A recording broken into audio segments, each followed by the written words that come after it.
Which came first, the chicken or the egg? You've all heard that question before, but we're going to do a survey here. How many think the chicken came first? How many think the egg came first? How many didn't vote? There were several there. Well, we know that a chicken comes from a chick hatching out of an egg, and we know that an egg comes from a chicken laying that egg, and so the chicken and the egg keep a cycle going there, but where did it all start? I'm also reminded of the question, did Adam and Eve have a belly button? They were never connected to their mothers, so did they have to have a belly button or not? Well, with the chicken and the egg, it's an issue that God could have just created a chicken that in turn laid an egg that then kept the cycle going, or God could have simply created an egg that was incubated and a chicken hatched. I don't know which one it was definitively. I think I'll vote that God just created the chicken first, but I don't know that it really matters. But let me ask you another question. Which came first, God the Father or God the Son? Who thinks God the Father came first? Who thinks God the Son came first? Okay, who doesn't care? Well, at first the answer seems obvious that, well, of course the Father has to come before the Son. But yet the Bible tells us that Jesus was there from the very beginning. The coming of Jesus into the world was not the conception or the creation of God the Son, but it was the manifestation of God in the flesh. The infinite, the one who had been around from the very beginning of time, became an infant. Now, as I've been preparing this sermon and just kind of that thought, I almost have felt like we need to just stop for a moment and reflect on that idea. That the idea that the coming of Jesus into the world was not the conception or creation of God the Son, but it was the manifestation of God in the flesh. The infinite, the one who had been around from the very beginning, became an infant. This morning I want to read for you the first few verses of the Gospel of John. And as you read these verses, sometimes it can just seem like it's a lot of double talk and not really sure what John is saying here. But these words from the beginning of the Gospel of John talk about Jesus being there from the very beginning. And even in the beginning, Jesus was the Word. Here John chapter 1. John writes, "In the beginning was the Word, and the Word was with God, and the Word was God. He was with God in the beginning. Through him all things were made. Without him nothing was made that has been made. In him was life, and that life was the light of men. The light shines in the darkness, but the darkness has not understood it. There came a man who was sent from God. His name was John. He came as a witness to testify concerning that light, so that through him all men might believe. He himself was not the light. He came only as a witness to the light. The true light that gives light to every man was coming into the world.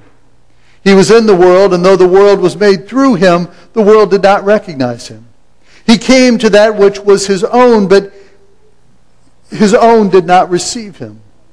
Yet to all who receive him, to those who believe in his name, he gave the right to become children of God. Children born not of natural descent, nor of human decision or a husband's will, but born of God. The Word became flesh and made his dwelling among us. We have seen his glory, the glory of the one and only who came from the Father, full of grace and truth. John testifies concerning him. He cries out saying, "This was he of whom I said, 'He who comes after me has surpassed me, because he was before me.' From the fullness of his grace we have all received one blessing after another. For the law was given through Moses, grace and truth came through Jesus Christ. No one has ever seen God, but God, the one and only, who is at the Father's side, has made him known. When I was in seminary, I worked with a music festival called Ichthus.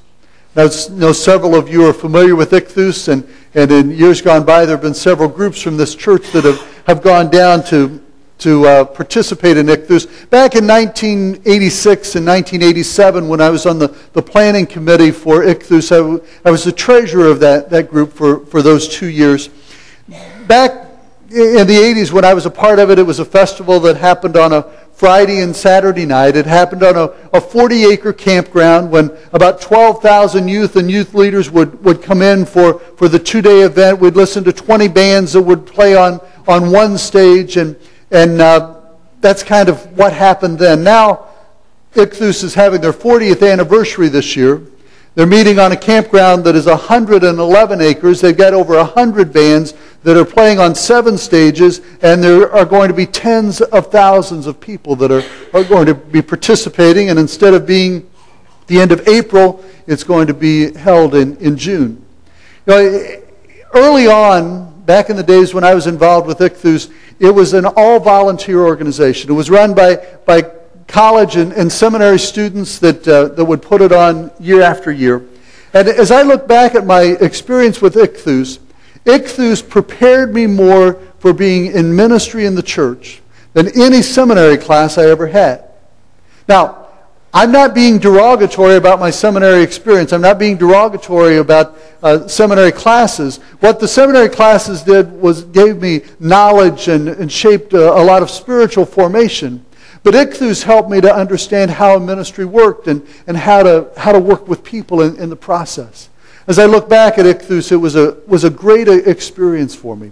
I remember one day that I was sitting in the office, and some guy came into the office and just kind of started acting like he owned the place. Seemed to be very familiar, very comfortable with the office, and I'm sitting at my desk thinking, who is this guy? What's he doing? And almost kind of, who does he think he is coming in and acting like he is? Well, once I began talking to him, I realized that he had been a member of the planning committee just 2 years before me. And what I realized at that point was I was so focused on the task that was at hand, the job that I had before me, that I never thought about those 18 years of other people who had put the same festival together, people who had invested just as much time, just as much energy, just as much of themselves in the festival as I had.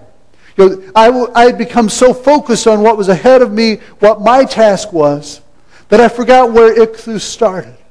I wasn't thinking about where Ichthus was going to be in another 20 years in their 40th anniversary, but I was just focused on what was before me, the responsibilities that I had at that particular time or that particular year of Ichthus.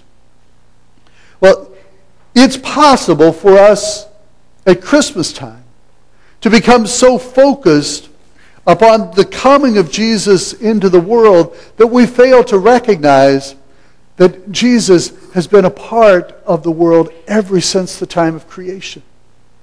It's an issue that Jesus made himself manifest in human flesh, as he came in the form of a baby. But Jesus did not begin to exist at that point. Jesus had existed from the very beginning of time, from the very beginning of creation. Verse 14 describes Jesus as the Word that became flesh.